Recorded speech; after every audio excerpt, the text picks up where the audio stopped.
Yo aquí cumplo mis promesas, así que hoy os traigo el wrap-up de agosto. ¡Hola! ¿Qué tal estáis? Yo soy Rebeca y bienvenidos a Un libro más, nunca uno menos. Y aunque sí que es cierto que uno de mis últimos vídeos es un blog en el que hago un reto y os voy contando mis lecturas a lo largo del mes de agosto, creo que es más que justo hacer este vídeo para las personas a las que no les apetezca ver ese blog, porque, a ver, yo lo entiendo, a no todos nos gustan los vlogs, así que por supuesto quería hacer este wrap up. Y además de que en ese vídeo obviamente no aparecen todas las lecturas que hice en agosto, porque agosto ha sido sin lugar a dudas y creo que va a ser mi mes más lector, porque he leído una cantidad de libros increíble. Habré leído como casi 10 libros, lo cual es una cantidad enorme para mí,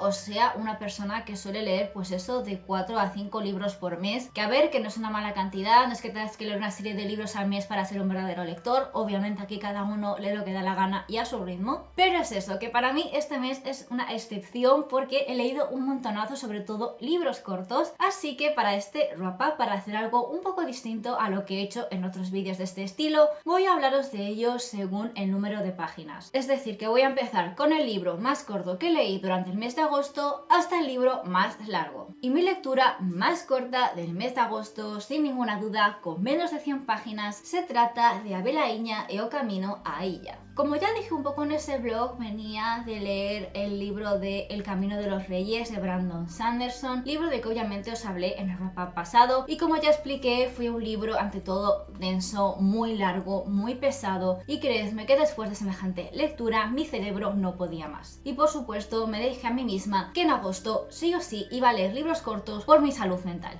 Sobre todo por mi salud mental. Y teniendo en cuenta que tenía este cómic que había comprado este año y que todavía no había leído, por supuesto que quise darle una oportunidad, porque además el dibujo me encanta. Y este cómic, además, aunque aquí vemos la edición en gallego, también está disponible en castellano con el título de Polilla y el camino a la isla. Y tal y como dice el título, de eso va este cómic, del viaje de Abelaiña, que es una polilla que acaba de nacer hace nada. De hecho, eso se ve ya en las primeras páginas del cómic, que aprovecharé para enseñaroslas. Por ejemplo, aquí vemos que el libro empieza con una partida de ajedrez entre dos personajes y aquí se ve ya cómo está naciendo la protagonista Abelaiña. Aquí ya la vemos completamente salida de su crisálida y ella en cuanto nace quiere como que descubrir su camino, porque la pobre está un poco desorientada en plan de, bueno, pues acabo de nacer y ahora ¿qué hago? Así que decide emprender el camino a la isla y este cómic no deja de ser como una metáfora sobre la vida en sí, sobre cómo caminamos sobre ella, sobre las personas que nos encontramos, porque bueno, aquí Abelaiña se encuentra con un par de personajes que le enseñan lecciones muy valiosas y muy buenas, sobre todo teniendo en cuenta que este libro es para niños, y así hasta llegar al final de la historia, que además me gusta porque no es un final de todo cerrado, lo cual tiene sentido ya que la vida no termina así de repente, sobre todo para Abelaiña, que todavía le queda mucho por descubrir después de esta historia. Así que en general ha sido un cómic infantil que me ha gustado bastante, sobre todo por el estilo de dibujo, que creo que es una de las cosas más a destacar de esta autora, de Bea Gregores, que ella además ha ilustrado otros libros y me encanta mucho, como ya dije, su estilo de dibujo. Me ha gustado bastante, así que por supuesto os lo recomiendo. Y el siguiente libro del que voy a hablaros, que este sí que ya entró dentro del reto que me propuse, se trata de Nick y Charlie de Alice Oseman. Esta es una novelita corta, obviamente protagonizada por Nick y Charlie, de ahí el título de la misma, y es una novelita que técnicamente se sitúa al final de la historia, después de los 6 volúmenes de Heartstopper. Obviamente yo no os digo que os esperéis a leer este libro a que se complete toda la colección si os apetece, ya que aunque técnicamente es un 6.5, yo creo que con que estéis al día de Heartstopper y hayáis leído como mínimo hasta el 5.º volumen, yo creo que es más que suficiente para entender esta historia, y tampoco creo que dé grandes spoilers de lo que probablemente nos traiga el último volumen. Así que eso, es un libro cortito, muy bonito, fresquito y perfecto para los fans de Heartstopper. De verdad que con que estéis al día de los cómics es más que suficiente para poder leeros esta obrita. Me encanta porque tenemos aquí a Nick y Charlie con su rutina diaria, con un poquito de salseo, un salseo que de hecho me recordó bastante al que encontramos en la serie de Heartstopper de Netflix, y lo dicho, me ha gustado un montón, es un libro que me encanta. No puedo dar grandes spoilers de él porque lo dicho, está muy avanzado en la historia, pero si sois fans de Nick y Charlie, si de verdad amáis esta pareja tanto como yo, por supuesto os lo recomiendo un montonazo, y creo que al contrario que este invierno, este libro sí que merece la pena tenerlo en vuestra colección. Lo siguiente de lo que voy a hablaros es de este manga de aquí, que es el segundo tomo de Romance con el Rayo Rayo de Rin Mikimoto. El primer volumen lo leí el mes pasado, si no me equivoco, y me encantó. Y por supuesto tenía ganas de seguir con esta serie, así que ya me he leído el segundo volumen y también me ha gustado muchísimo. No voy a contaros mucho de lo que ocurre porque obviamente es un segundo volumen y no vengo aquí a dar spoilers, pero que sepáis que la historia va de Sumire, que es una chica que este año le toca sentarse al lado del chico malote de la clase en su primer año de bachillerato. Un chico que además resulta que tiene ya los 20 años, así que ya es mayor de edad. Y aunque este chico se supone que tiene esa fama de ser malote, de haber trabajado para la Yakuza, etcétera, etcétera, Sumire se da cuenta enseguida de que este chico tiene un lado tierno que le gusta muchísimo. Y además resulta, y es algo que además se explora más en este volumen, que este chico, Reo, ya conocía a Sumire de antes por una cosa que la chica hizo por él en el pasado, cosa que la prota pues desgraciadamente no recuerda qué es, porque claro, se supone que para ella fue como algo que no tuvo mucha importancia, mientras que para él lo significó todo. Así que claro, estamos ahí con ese misterio porque ahora la prota sabe que se conocieron, pero obviamente el chico digamos que todavía no le ha explicado el porqué. El cómic me ha gustado muchísimo, me encanta el estilo de dibujo de Rin y por supuesto tengo muchísimas ganas de que la editorial siga publicando más volúmenes. Creo que hasta ahora hay 6 volúmenes publicados en Japón, todavía es una serie que sigue abierta, pero yo tengo la esperanza de que sea de estas series hoyos no especialmente largas. Y si es larga, bueno, ¿qué le voy a hacer? Por lo menos espero disfrutarla. Y del manga volvemos a los libros con Mandrágora de Laura Gallego. Este libro empieza con la desaparición del sabio del rey, Cornelius, que es un tipo bastante extraño ya que suele pasar todos sus días básicamente encerrado en su torre estudiando, así que al principio como que la gente no nota su desaparición, pero conforme van pasando las semanas y se empiezan a crear rumores entre los criados, a partir de ahí la reina sobre todo empieza a preocuparse de lo que la gente puede decir y que además quiere aprovechar la oportunidad de que Cornelius ya no está para convocar a un sabio de verdad que sea una persona súper inteligente, que les dé grandes consejos y por supuesto de paso presumir ante la otra reina de otro reino al que le tiene mucha envidia. Así que por supuesto el rey tiene que buscar a este nuevo sabio y acaba contratando a Zacarías, ya que es el más cualificado para serlo, sobre todo teniendo en cuenta los requisitos de su esposa. Y Zacarías llega al castillo acompañado de su aprendiz, que es Miriam, la protagonista de esta historia, y también su hija. Y este libro pues eso va básicamente de descubrir qué pasó con este sabio, qué pasó con Cornelius, porque además el prólogo ya nos anuncia que este señor jugaba con las artes oscuras y ya sabéis que a Laura le encanta ese tipo de cosas, le gusta mucho todo el tema de la nigromancia y en este libro se demuestra un montonazo. Así que sí, vamos a tener una novela de fantasía llena de magia con una protagonista que ronda la edad de los 13-14 años, así que además del misterio de resolver qué pasó con Cornelius y además otras cosas raras que van sucediendo en el castillo, también tenemos los propios conflictos de Miriam, los típicos conflictos que tenemos todos en la adolescencia de quiénes somos, cuál es mi lugar en este mundo, etcétera, etcétera, y por supuesto también conflictos románticos, ya que la chica le ha echado el ojo al príncipe del castillo, un chico que obviamente no le hace ni caso porque ella es una chica lista y no tiene nada que ver con las damas de la nobleza. Pues es un libro muy ligerito, bastante chulo y se nota que es uno de esos primeros libros que escribió Laura allá por los 2000. Es un libro súper 2000ero y eso me encanta porque a mí la Laura del 2000 me fascina bastante. Y aunque este libro no ha sido obviamente la joya de la corona, en ese sentido hay otros libros de los 2000 de Laura que prefiero 1000 veces, como La biología de alas o también los libros de las crónicas de la torre. Yo creo que este libro no les llega ni a la suela de los zapatos, pero tampoco es un libro malo. O sea, de verdad que yo tengo libros de Laura que detesto mucho más que este. Así que en general le he dado una puntuación de 3,5, que es como bien, ok,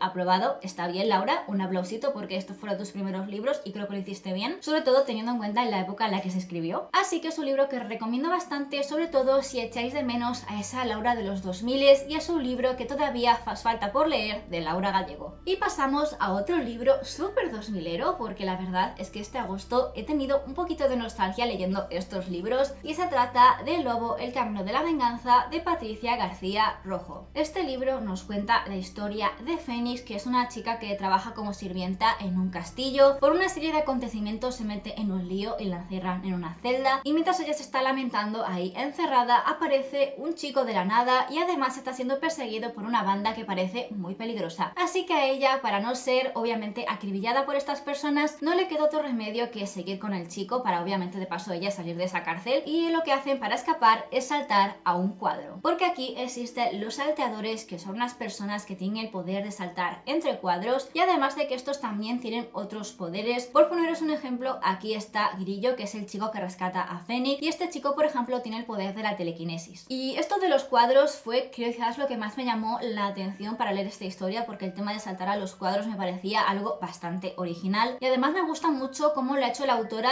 ya que realmente saltar a los cuadros es como saltar a una nueva dimensión, a un mundo completamente nuevo, cada uno con sus propias reglas y su forma de pensar, de llevar los gobiernos, de todo, vamos, es como saltar a diferentes dimensiones, a diferentes mundos fantásticos. Y el libro, pues lo dicho, está contado a través del punto de vista de Fénix, y eso que ella realmente no es la que está teniendo el mayor conflicto en esta historia. Ella es un poco el típico personaje que suena a la aventura así de la nada y por casualidades del destino, y que obviamente acaba entrando ahí porque obviamente ya a estas alturas ella ya ha perdido su dimensión. Por supuesto, ya quiere meterse en la acción y ayudar a Lobo. Lobo es el que le da título a esta obra, que es un salteador que pertenecía a una banda muy famosa, y cuando él iba a robar un objeto de un cuadro para su jefe, porque bueno, a eso se dedican los salteadores, sobre todo a robar cosas en los cuadros para darles a sus jefes, se encuentra con Venus, el típico cuadro de Venus que creo que todos conocemos y que también se representa aquí en la portada, y este chico se enamora de ella y a partir de ahí ocurren muchas cosas malas y se mete en un camino de venganza para vengar por lo que ha sucedido con esta chica. Es un libro muy interesante y también muy 2000ero, o sea, de verdad, este libro más 2000ero no podría ser, y tiene un montón de vibes de hecho a Memorias de Idún de Laura Gallego. Y aunque este libro me ha encantado, sobre todo porque me ha recordado a esos libros tan intensos que leíamos muchos allá por esa época, también tengo que decir que al contrario que Mandrágora, me ha gustado un poquito menos, sobre todo por cierto personaje que es Grillo, este chico que os acabo de nombrar hace rato, porque es el interés amoroso de la prota, y aunque es un chico bastante majo y agradable, también tiene los defectos que tenían muchos personajes masculinos en esta época. Por poneros un ejemplo, él es una persona muy celosa a nivel de que cualquier otro hombre que se acerque a la prota, pues él ya está súper celoso, sobre todo si ve que está pasando tiempo con él, y también tiene este rollo de no contarle las cosas a la prota porque él guarda también un gran secreto que no se desvela hasta el final, y lo cual es una pena porque se supone que como que estos dos ya están enrollados a mitad del libro y no tienes la suficiente confianza como para contarle a tu pareja qué es lo que está pasando o qué está pasando contigo y con otro personaje. Es decir, este chico tiene unas cuantas red flags, la verdad, pero quitando esas cosas, obviamente es un libro que se disfruta bastante, y quizá otra pega que le puedo poner es que el final es un poco abierto. Es un libro muy 2000ero y de verdad que si estáis en ese mood de nostalgia, hartos un poquito de lo que se está publicando hoy en día, este libro creo que también podría ser una buena vía de escape, porque aunque tiene sus defectos, también tiene toda esa esencia que nos hizo lectores durante esos años. Y ahora voy a hablaros de una de mis mejores lecturas de este mes de agosto, y se trata de Las bestias olvidadas de él, de Patricia A. McFeely. La protagonista de este libro es Sibel, que es una hechicera que vive tranquilamente en su casita rodeada de esos animales fantásticos, y resulta que un día aparece un chico que le entrega un bebé, y este bebé además es el hijo de un rey al que ella tiene que proteger por motivos políticos. La prota al principio está un poco extrañada porque además ella nunca ha tenido como ese instinto maternal y esas ganas de ser madre, así que al principio que le den al niño es algo que no le gusta demasiado, pero obviamente a la prota no le va a quedar otro remedio que criarlo, y a partir de ahí se va a crear una relación como madre e hijo muy bonita, y a partir de que el niño crece y empieza a hacerse sobre todo algunas preguntas de, por ejemplo, quién es su padre o quién es su verdadera familia, y por cosas que van pasando, pues la historia va avanzando poquito a poco, y Sibel se va a ver obligada a salir de su propia casa y explorar el mundo que la rodea, a pesar de que ella también en cierto modo está como atada a estas pasiones que mueven a los hombres. O sea, es una historia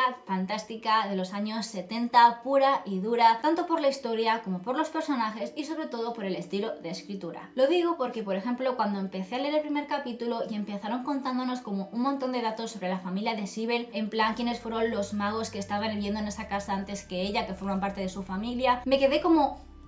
¿Y para qué me cuentas esto si ellos no son los protas? ¿A qué viene enrollarse con estas ideas que a lo mejor a mí, pues como persona, no me interesa demasiado? A mí lo que me interesa es conocer a la prota, su familia como que me da un poco igual. Pero bueno, conforme vas avanzando te vas dando cuenta de que este tipo de datos que parecen así como un poco de relleno, sí que pueden tener cierto peso y cierto sentido, pero no olvidemos de que yo vengo de leer sobre todo novelas de fantasía publicadas ya en este siglo, así que es normal que haya ciertas formas de contar que a mí se me atraganten bastante. Pero quitando ese inicio difícil que tuve con el libro, poquito a poco pues ya me fui entrando más en la historia, el libro se fue centrando más en lo que iba y más en la trama y en los personajes, y a partir de ahí me enamoró muchísimo y empecé a entender por qué este libro es un favorito de mucha gente. Así que si sois amantes de la fantasía clásica, de esa fantasía que se publicaba ya por los 70 y los 80, este libro os va a encantar y os va a transportar a otra época, a esa época en la que la fantasía era distinta a la que también podemos encontrar hoy en día. Creedme que este ha sido un género que, aunque no lo parezca, ha evolucionado de muchísimas maneras, y creedme que cuando lees un libro de los 70 y lo comparas con otro más reciente, hay muchísimas diferencias. Así que de verdad, dadle una oportunidad, porque este libro a mí me ha encantado y creo que se va a convertir en uno de mis favoritos de este año. Y ya nos estamos acercando a los libros que ya tienen 300 páginas, porque es más o menos todos los que os enseñé anteriormente, ronda las 200. Pues bueno, este es Cris 5 ceros de Jorge Gómez Soto. Es una historia que ya no es de fantasía, sino de que trata de un youtuber que acaba de publicar su libro, un libro que por cierto no ha escrito él, sino que lo ha hecho un escritor fantasma, y tiene que hacer una serie de presentaciones y eventos en Madrid para promocionar el libro, y resulta que tiene la suerte de que este escritor fantasma sea como su asesor y le acompaña a los diferentes eventos para ayudarle, sobre todo para prepararse a la hora de hablar de un libro que obviamente no ha escrito él. Y quizá lo más destacable de ella es la forma en la que está contada, ya que todo lo vemos a través de los ojos de Cris. Y Cris es una persona ante todo muy dispersa, que le gusta saltar de un tema a otro así sin ton ni son, como que no puede estar más de 5 minutos pensando en una cosa porque enseguida quiere hacer otra. Que esa personalidad ha sido lo que realmente hace que a los fans les guste esta persona, a los que les guste el protagonista. Y también a mí me ha gustado muchísimo con todo este rollo de la dispersión, porque aunque puede parecer que este libro se va a contar de una forma desordenada, al contrario, creo que Cris sabe mantenerse bastante en su línea, y aunque tenemos momentos de dispersión, son momentos de dispersión que realmente aportan a la trama y que por supuesto hacen que te enganches. Ya os digo, quizá lo más destacable para mí ha sido sin lugar a dudas la pluma del escritor, porque la historia en sí ha estado bien, pero de verdad que leer este libro y leerlo bajo los ojos de Cris ha sido lo mejor. Así que lo recomiendo bastante y tengo muchísimas ganas, obviamente, de seguir leyendo a este autor.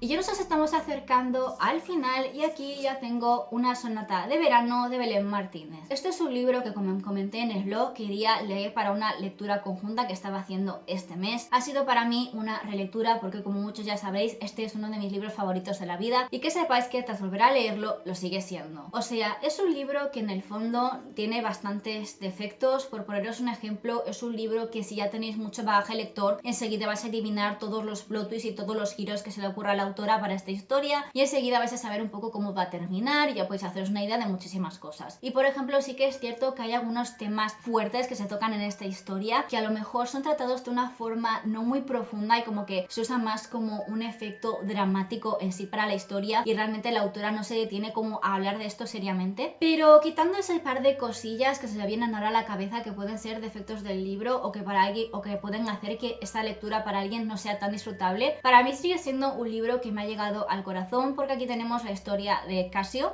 Casio es un chico que está obsesionado con un libro que se llama Preludio de invierno, y este verano va a pasarlo en Agua Blanca durante todo el mes de agosto, y aunque él debería estar súper contento porque esto es como el sueño de cualquier fan de un libro, sobre todo de un libro que ha significado tanto para ti, de poder estar en ese lugar y ver los sitios donde estaban los personajes y como que pensar en esa historia que tanto te encanta, pues para Casio no está siendo el mejor verano de su vida por ciertas cosas que le han ido ocurriendo en este año en el instituto, y digamos que eso es como uno de los tal que tenemos que descubrir que le ha ocurrido a Casio, aunque ya os digo que no es muy difícil de adivinar. Y además en esta historia también está involucrado otro chico que se llama Mark, que es un chico de la Cruz, un chico súper rico que estudia en el instituto de enfrente del protagonista, y aquí se reencuentran ya que estos dos personajes se conocían por una cosa que le sucedió a Casio y que le da mucha vergüenza recordar. Así que este libro sobre todo es la historia de ellos dos, de cómo se van conociendo y de cómo poquito a poco va surgiendo una chispa entre ellos. De verdad es un libro precioso, a mí me encanta la forma en la que está contada,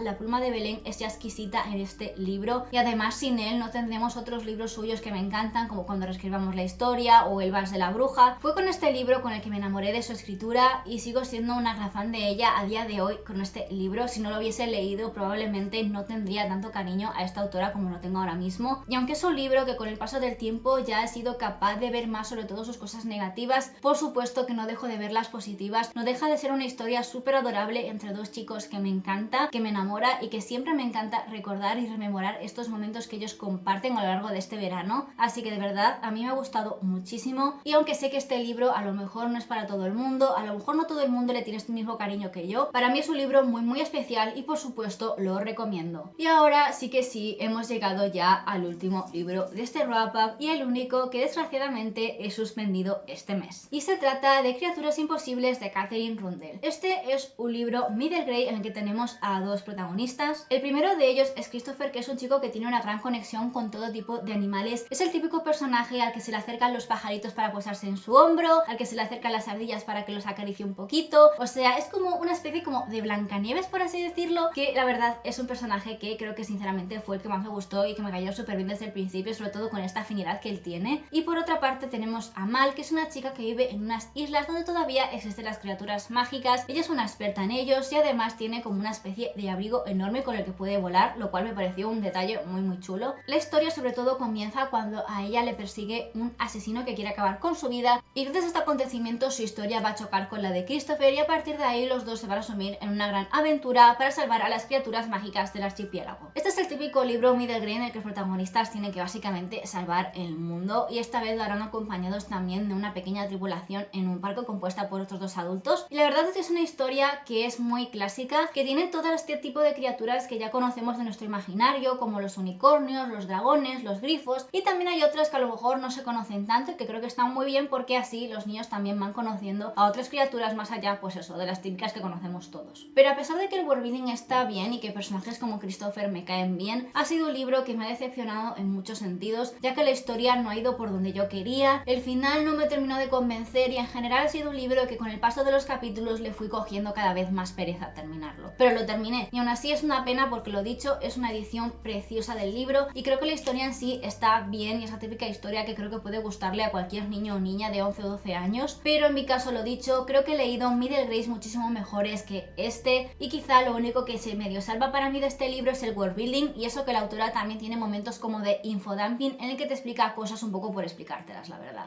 Es una pena porque me hubiese gustado seguir con esta saga, ya que de momento creo que solo está publicado el primero, pero lo siento mucho, voy a tener que abandonarla porque al final no ha sido para mí. Eso sí, obviamente si tenéis niños en casa a los que les gusta la fantasía, obviamente no os dejéis llevar solo por mi opinión, ya que hay otros muchos niños en este mundo que les ha encantado esta historia, así que si tenéis niños en casa que quieran leer fantasía, o sois adultos que estáis como intentando recuperar ese niño interior leyendo este tipo de historias, creo que este libro os puede ir muy bien. Y ya está, ha sido un wrap up bastante larguito porque, como ya decía, tenía un montón de libros de los que hablaros, así que espero que os haya gustado, y antes de despedirme voy a deciros un par de cosillas. La primera es que os suscribáis si no estáis suscritos, por favor, y además también dadle a like a este vídeo si os ha gustado, y por supuesto también compartirlo con vuestros amigos, porque así mejor que mejor, ya que YouTube así recomendará más este vídeo por ahí. Y por supuesto también dejadme comentarios, contadme si habéis leído alguno de estos libros, si agosto para vosotros ha sido un mes tan fructífero como para mí, ya que habéis visto que he leído un montonazo. En serio, comentadme vuestras lecturas, ya que tengo ganas de saber qué habéis leído estos meses. Y hasta aquí, así que ya nos veremos la semana que viene. ¡Hasta luego!